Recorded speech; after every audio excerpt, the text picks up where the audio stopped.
झारखंड वार्ता, खबर आम हो या खास पहुंचेगी आपके पास। आप देख रहे हैं झारखंड वार्ता। मेरे साथ अभी बरकट्ठा के विधायक अमित कुमार यादव जी हैं। आइए उनसे कुछ सवाल हैं और पूछते हैं आखिर उनका जवाब क्या होता है। नमस्कार विधायक जी, झारखंड वार्ता में आपका स्वागत है। बहुत बहुत बधाई आपको, झारखंड वार्ता न्यूज चैनल को भी मेरी तरफ से। विधायक जी, सबसे पहले सवाल है कि अभी काफ़ी दिनों से आप देख रहे हैं कि नियोजन नीति को लेकर झारखंड जो है वो काफ़ी डिस्टर्ब सा रहा है। आपका भी कुछ न कुछ इसमें स्टेटमेंट आता रहा है, हम लोग देखते भी रहे हैं उसको। तो अभी आने वाले समय में आप इसके बारे में क्या कहेंगे? देखिए, मैं जहाँ तक समझता हूँ कि ये राज्य सरकार जो अभी है, जो झारखंड मुक्ति मोर्चा और आरजेडी और कांग्रेस का जो सरकार चल रहा है, ये झारखंड वासियों को बेवकूफ़ बनाने का काम कर रहा है, यहाँ के युवाओं को ठगने का काम कर रहा है और राज्य की जनता के साथ धोखाधड़ी कर रहा है। मैं आपको बता देना चाहता हूँ कि ये सरकार जब चुनाव में थी तो इनके जो वादे थे कि मैं चुनाव जीतूंगा, 5 लाख युवाओं को मैं नौकरी दूंगा, मैं ये नियोजन नीति बनाऊंगा, मैं वो नियोजन नीति बनाऊंगा, बाहरी को नौकरी नहीं दूंगा। तो ये सब बहुत सारे वादे थे, लेकिन जैसे ये सरकार बनी हमेशा विवादों में रही और इनको युवाओं से, नौजवानों से, पढ़े लिखे बेरोजगारों से कोई लेना देना नहीं है। लोगों को दिग्भ्रमित करने के लिए, लोगों का टाइम वेस्ट करने के लिए, लोगों का ध्यान इधर से उधर भटकाने के लिए ये कभी क्या लगता है, कभी बोलता है 1932 का खतियान लागू करेंगे, कभी बोलता है कि 60-40 का रेशियो में रहेगा, 60 झारखंड रहेगा, 40% बाहर ही रहेगा, कभी बोलता है कि ओबीसी को हम 27% आरक्षण दे देंगे।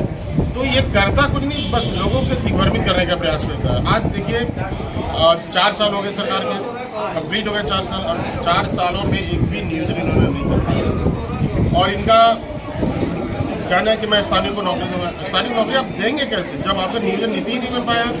दूसरा विषय है कि जब भी आप कोई बहाली वैकेंसी निकालते हैं, अगला विद्यार्थी कोर्ट चला जाता है, वो क्वाइस कर जाता है, आपका स्टे हो जाता है बहाली में। तो जब तक अपना नियमावली नहीं हो, अपना ठोस नीति नहीं सरकार की हो, तब तक मुझे नहीं लगता है इनका मनसा साफ है कि यहाँ के लोगों को रोजगार दे। सरकार मस्त है बालू बेचने में, सरकार मस्त है कोयला बेचने में, सरकार मस्त है पत्थर लूटने में। आज रोजगार किसको ये बोलता है? शराब के दुकान पे जो शराब का सेल्समैन है, जो 4,000-5,000 रुपये में नौकरी करता है, उसको बोलता है हम रोजगार दे दिए। बताइए, मतलब कैसा मजाक युवाओं के साथ हो रहा है, ये हमको समझ में नहीं आता है। ये सरकार की बातों को सब कुछ समझ गए हैं, यहाँ के युवा समझ गए। निश्चित रूप से 2024 विदागिरी समारोह इनका सुनिश्चित हो गया। क्षेत्र में कई सारे काम हुए हैं आपके द्वारा, चाहे वो पुल पुलिया का काम हो, चाहे वो रोड का काम हो, लेकिन बरकट्ठा विधानसभा में ऐसा कोई रोजगार का बड़ा सा बताएं जिसमें हमारे यहाँ जो पलायन हो रहा है उसको आपके तरफ से ऐसा कुछ किया गया है कि रोका गया हो? देखिए, ये हम लोग के बस की बात नहीं है, संभव भी नहीं है।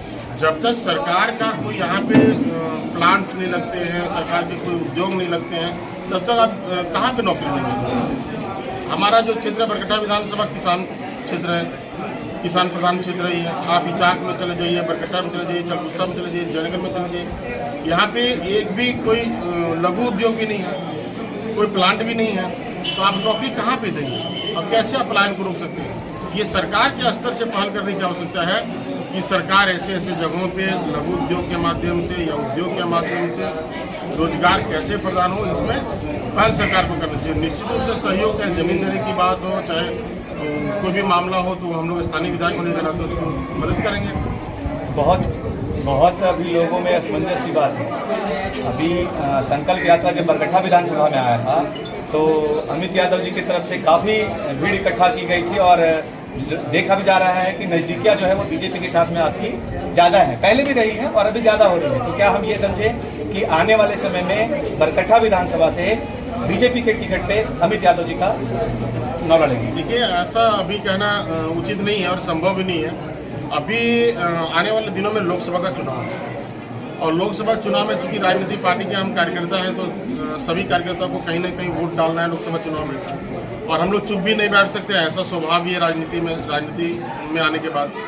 तो हम लोगों ने कार्यकर्ताओं से सुझाव लिया, जनता से भी सुझाव लिया, लोगों से पूछा कि आने वाले लोकसभा में क्या करना चाहिए हम लोगों को। विधानसभा की तो बात अभी नहीं हो रही, लोकसभा में क्या है। तो लोगों का एक सुझाव आया कि हमारे पास देश में और लोकसभा में कोई विकल्प नहीं है। देश में जो नरेंद्र मोदी जी का कार्य है, जो पूरा विश्व झुक के प्रणाम कर रहा है अभी भारत को, तो उन कार्य से प्रभावित होकर हमारे कार्यकर्ता, हमारे क्षेत्र की जनता के मात्र कहना है कि आने वाले लोकसभा में हम आदरणीय मोदी जी को मदद करेंगे। इसलिए हम लोगों ने स्पष्ट कर दिया कि चुनाव में पहले से कह दिया, अभी से कह दिया कि आने वाले चुनाव में हम लोग सभी मिलकर के भारतीय जनता पार्टी को यहाँ पे सहयोग करेंगे, मदद करेंगे, समर्थन देंगे और जितनी भी ताकत हो तन मन धन से हम लोग मदद करके यहाँ से उनको चुनाव जीतेंगे। और हमारा टिकट क्या होगा लोकसभा चुनाव के बाद कार्यकर्ता तय करेगा।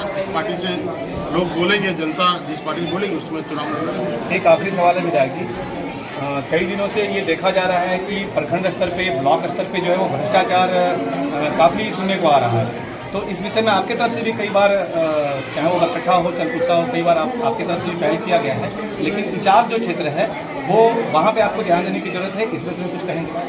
देखिए, सिर्फ इचाक में करप्शन नहीं है, आप राज्य के किसी भी प्रखंड और थाने में चले जाइए। राज्य की मैं बात करता हूँ, चुनौती मैं देता हूँ सरकार को आपके चैनल के माध्यम से। राज्य के किसी भी थाना, ब्लॉक, जिला मुख्यालय में चले जाइए, करप्शन ही करप्शन है। यहाँ पे मैं स्पष्ट कर देना चाहता हूँ, ये सरकार इन लोगों को वसूली पदाधिकारी के रूप में यहाँ पे निर्गत रखा है, बनवा के रखा है। मैं आपको कहता हूँ, जहाँ के मुखिया, जहाँ की सरकार सीधा सीओ से और थानेदार से और वीडियो से पैसा लेकर पोस्टिंग करता हो, आप बताइए वो भ्रष्ट रहेगा या नहीं रहेगा? जो सीओ के पास काम करने जाइए, वो सीओ कहता है कि मुझे मंथली पहुँचाना पड़ता है मुख्यमंत्री, तो मैं क्या करूँ? थानेदार कहता है कि मुझे मुख्यमंत्री को मंथली पहुँचाना पड़ता है, तो मैं क्या करूँ? जब गंगा ऊपर से ही, गंगोत्री अगर ऊपर से ही गंदगी लेके आ जाए, तो आप यहाँ बनारस में, सुल्तानगंज में कहाँ से आप शुद्ध जल की अपेक्षा कर सकते हैं?